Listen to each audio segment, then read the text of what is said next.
안녕하세요. 제도권 주식 분석입니다. 자, 오늘도 전쟁 같은 하루가 지나갔습니다. 7시 조금 넘은 시각이고요. 오늘 빨리 퇴근하고 밥 먹기 전에 이제 방송 얼른 준비하고 저는 방송을 끝내고 식사를 하러 갈 예정입니다. 아무래도 증시가 좀 어렵다 보니까 여러분들도 조금 한 발 물러서 계신 느낌이고, 저는 뭐 근데 물러설 수가 없어요. 직업이다 보니까 힘든 장에서건 좋은 장에서건 똑같이 좀 좋은 종목들 드리려고 노력하고 있습니다. 역시나 오늘 이제 기관의 인버스, 이틀 전에 기관 인버스를 사면 증시가 오르는 경향이 있다라고 말씀을 드렸었고, 저도 이제 개인별로 징크스 같은 게 있잖아요. 아니면 증시가 오르고 내리고 하는 그 포인트를 좀 예측해 볼 수 있는 중요 그 지점 중에 하나가 저는 이제 기관 인버스를 자주 보는 편인데, 어쨌든 인버스를 샀던 이틀 전 대비해서 오늘 중요 포인트에서 반등을 했다라고 판단할 수 있을 것 같습니다. 좀 목소리 톤이 약간 다운된 것은 저도 오늘 전화를 너무 많이 받아서 말을 하기가 힘든 부분들이 있어요. 그래서 조금 최대한 노력할 테니까 불편하더라도 조금만 들어주시기 바라겠습니다. 가장 중요했던 게 이제 시장의 기준금리 인상에 대한 우려감입니다. 기준금리를 인상할 수도 없고 인하할 수도 없는 지금 현재 시장 분위기상 금리를 올릴 수가 있을 것이다라는 기대감이 그 우려감이 더 큰 상태에서 계속해서 지수가 압박받는 그런 모습이었고, 결국에는 금리를 낮추면 제로금리, 금리를 낮추게 되면 경기에 대한 불안함을 실질적으로 인정하는 셈이 버리다 보니까 금리를 올려야 되는데, 금리를 올리자니 지금 지수가 압박을 받고 기업에 대한 어떤 안 좋은 부분들로 작용할 가능성 때문에 어떻게 할 수 없다라는 그런 우려감이 있었습니다. 그래서 아시다시피 이제 지수와 채권 가격은 반대로 움직이는 그런 경향이 있었다라고 계속 말씀드렸기 때문에 어, 가볍게 넘어가도록 하겠습니다. 그럼에도 불구하고 코로나 이후에 대비하자라는 분위기에 대한 근거로 이렇게 수출 모멘텀 이상 없다라는 부분, 중국의 열연 가격이 올라가면서 한국의 사실 이 열연이라는 게 결국에는 기초 철강, 그다음에 H빔 이런 기초 공사에 쓰이는 그 무거운 철근들 있잖아요. 철근 콘크리트. 그런 것들에 대한 이제 경기의 기초 기반 공사를 할 수 있는 이런 부분들이 있어서 얘네들이 경기 시그널로 인식되는 경우들이 많거든요. 특히나 구리 가격 같은 거.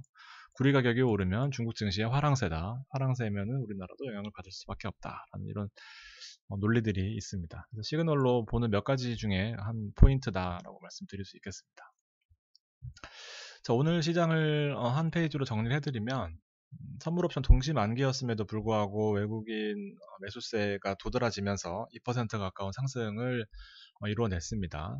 외국인들은 현선물 동시 매수하면서 개인들하고는 완전히 반대로 가는 그런 시장 모습을 보여줬고, 가장 큰 포인트는 시장의 시그널이었습니다. 어저께 말씀드렸다시피 이제 기대 인플레이션, 미국의 기대 인플레이션은 2.24%, 10년. 근데 채권 금리는 현재 1.5%다 보니까 이 갭이 점점 벌어질 수밖에 없다라는 부분 때문에 시장의 금리를 올리게 되면 아까 말씀드렸다시피 이제 주식 시장에 있던 자금들이 채권으로 몰려갈 수밖에 없다. 그래서 금리가 오르게 되면 기업 실적에도 악영향을 미칠 것이고, 그런 부분들에 있어서 어, 지수가 선 반영되는 부분이 꽤나 큰 그런 모습이었는데, 어젯밤에 이 채권 금리가 소폭 하락세를 보였습니다. 그래서 가장 중요한 이벤트인 FOMC가 16일, 17일로 예정되어 있는데, 이때 금리 인상 혹은 금리 인하 여부 혹은 금리 동결하면서 그 성명서에 앞으로 금리를 어떻게 할 것이다라는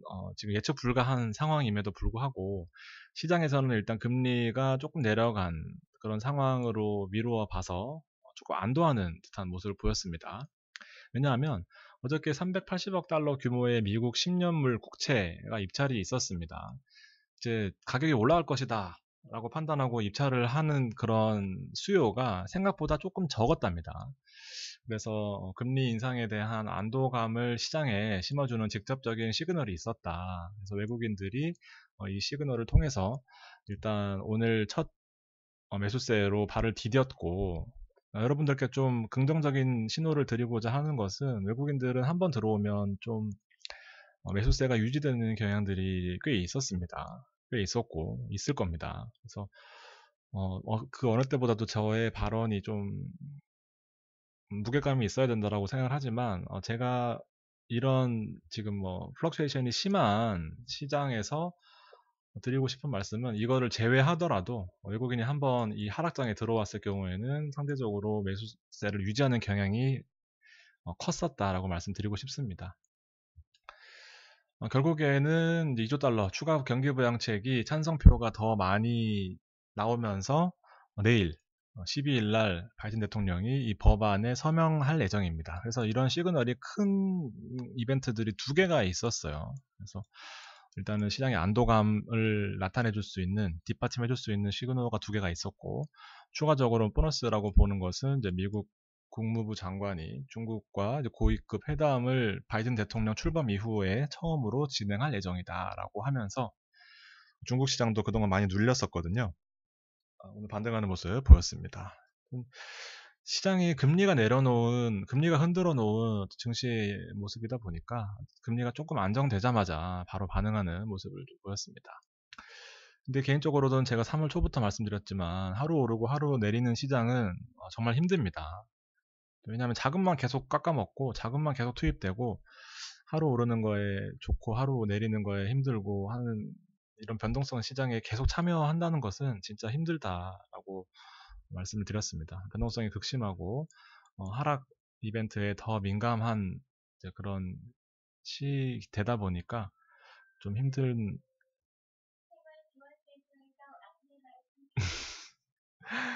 죄송합니다.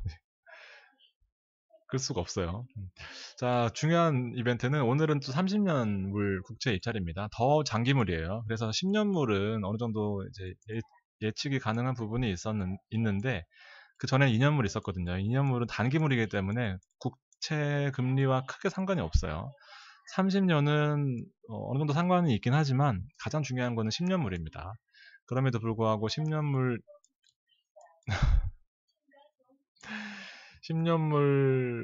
이후에 나오는 30년물이다 보니까 이제 또 여기서 뒷받침해 줄 수 있는 부분이면 좋을 것 같다라는 생각입니다.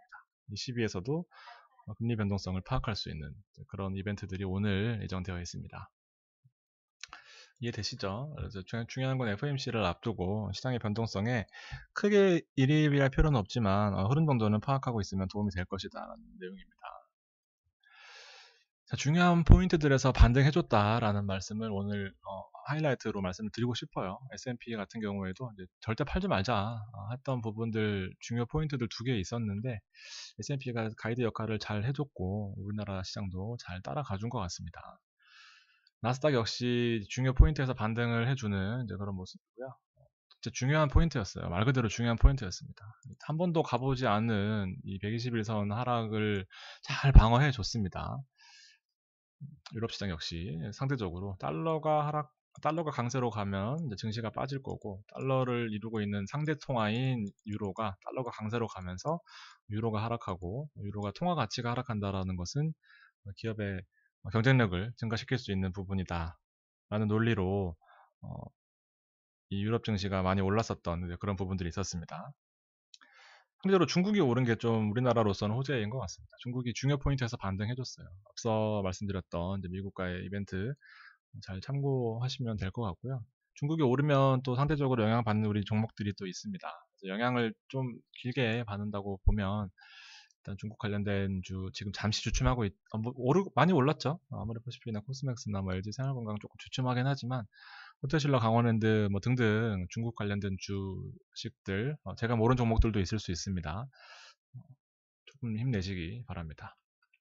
코스피도 중요한 포인트에서 또 3000선을 상회하면서 마감을 해줬어요. 오늘 사실 선물옵션 동시만기일이라서 좀 걱정되는 부분도 있었는데 일단 큰 폭의 아유 오늘 죄송합니다. 네. 아유 잠깐만요. 아이고 아무튼 코스피가 3013으로 또 이게 제 방송의 묘미라고 생각합니다. 여러분들 좀 양해 부탁드릴게요. 제가 편집을 못해서 중간에 자르거나 이런 걸 잘 못합니다. 3013 마무리했던 모습. 하루의 변동성이 이제 원래는 좀 오르고 내리고 이런 변동성이 큰 폭의 좀 이런 모습을 보였는데, 오늘은 이제 우상향하는 모습으로 마감을 했다라고 말씀드릴 수 있겠습니다. 오늘 장이 올라서 또 전화가 많이 왔어요. 지금도 아마 주식 물어보는 친한 지인인데, CJ, CGV를 그냥 묻어둬라, 현대인프로선 그냥 묻어둬라 했던 분들도 이렇게 연락 온 것 같습니다. 수급을 보면 확실히 확연히 티가 나요. 당일로 보면 어제 거거든요. 그저께 겁니다. 외국인들 매수세, 오늘 겁니다, 참. 그동안은 외국인들이 계속해서 거의 연속으로 4일, 5일 매도했다면, 오늘 외국인들이 큰 자금으로 매수세 들어오면서 개인 물량을 많이 받아가는 이제 그런 모습이었습니다.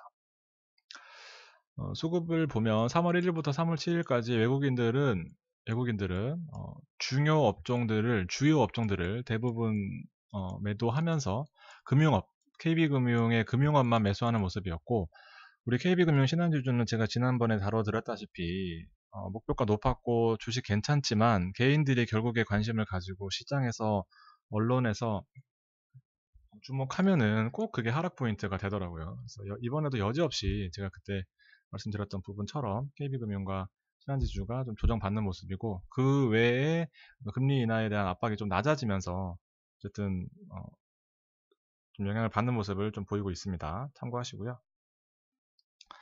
3월 3일 이후로 3월 9일도 마찬가지입니다. 3월 9일 역시 좀 외국인들이 많이 매도하는 그런 모습이었고, 오늘 보면 확실히 달라졌죠. 오늘 보면 여러 포인트들을 좀 여러분들 보시면, 중요 업종들, 그 기타 업종들 할 거 없이 대부분의 매수세가 외국인에 집중되면서 개인들과는 좀 반대되는 모습을 보이고 있습니다. 이런 부분들이 이제 좀 버티면 올라온다라는 부분들이 있는 것도 사실인데, 좀 시장의 분위기, 큰 흐름들을 좀 보면서 보면 좀 잘 시장을 파악하는 데 좀 도움이 되실 것 같다라는 생각입니다. 말씀드렸다시피 기관이 3월 9일날 인버스를 샀었거든요.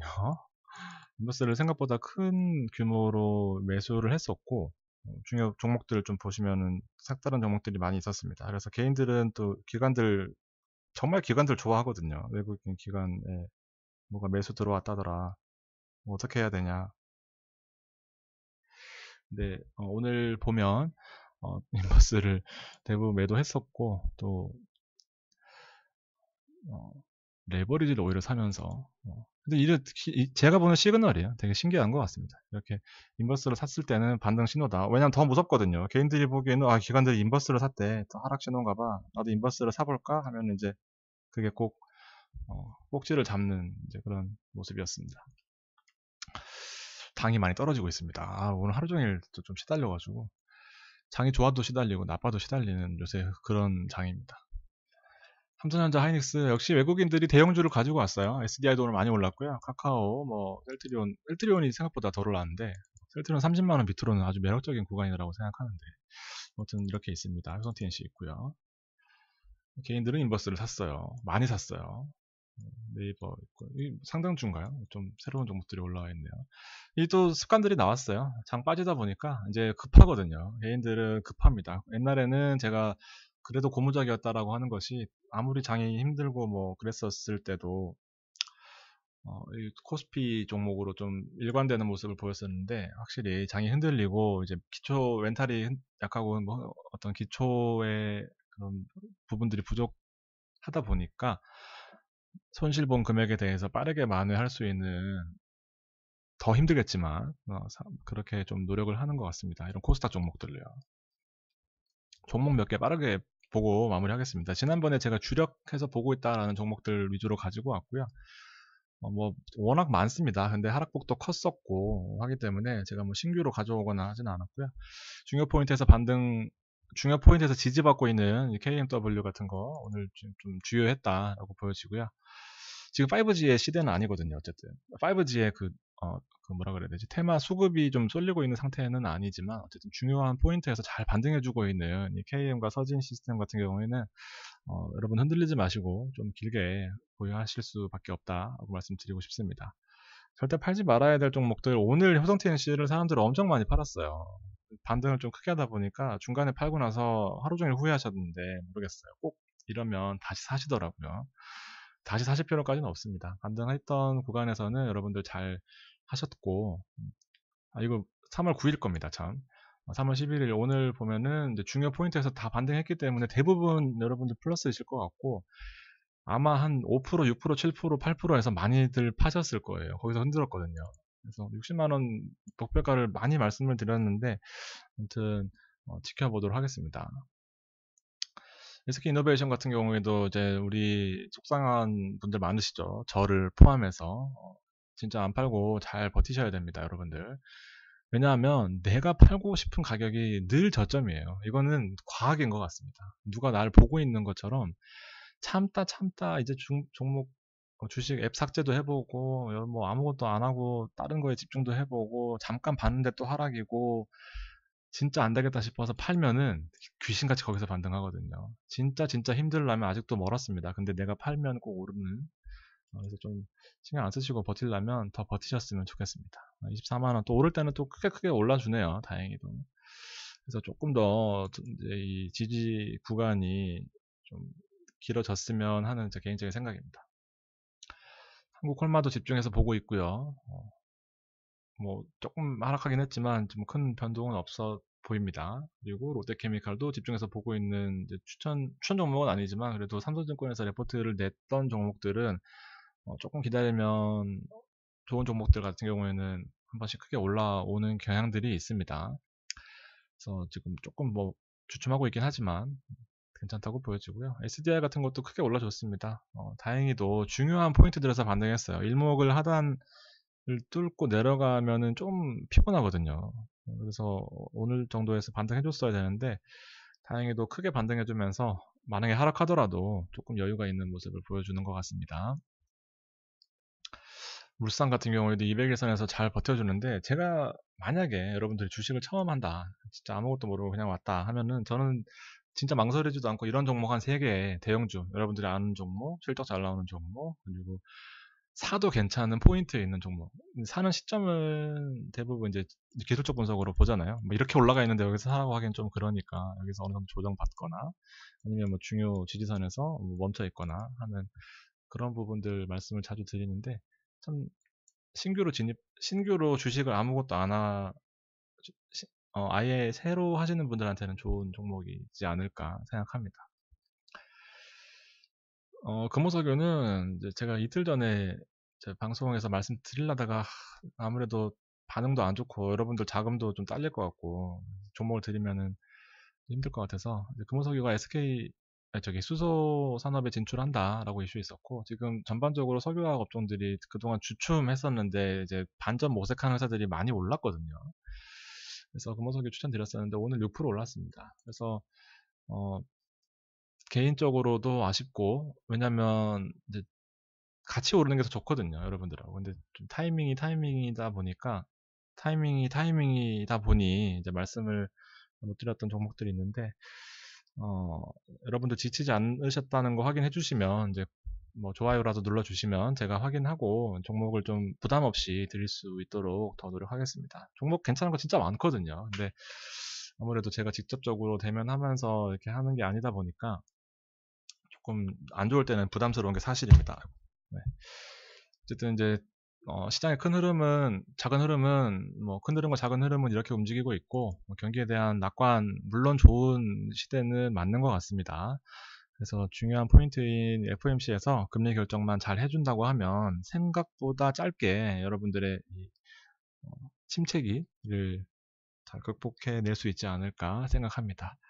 아무튼 지치지 마시고 조금 여유 있게 장을 보는 그런 마음가짐이 필요한 때인 것 같습니다. 힘내시고요. 오늘 방송 여기까지 하겠습니다. 좋은 밤 보내세요. 감사합니다.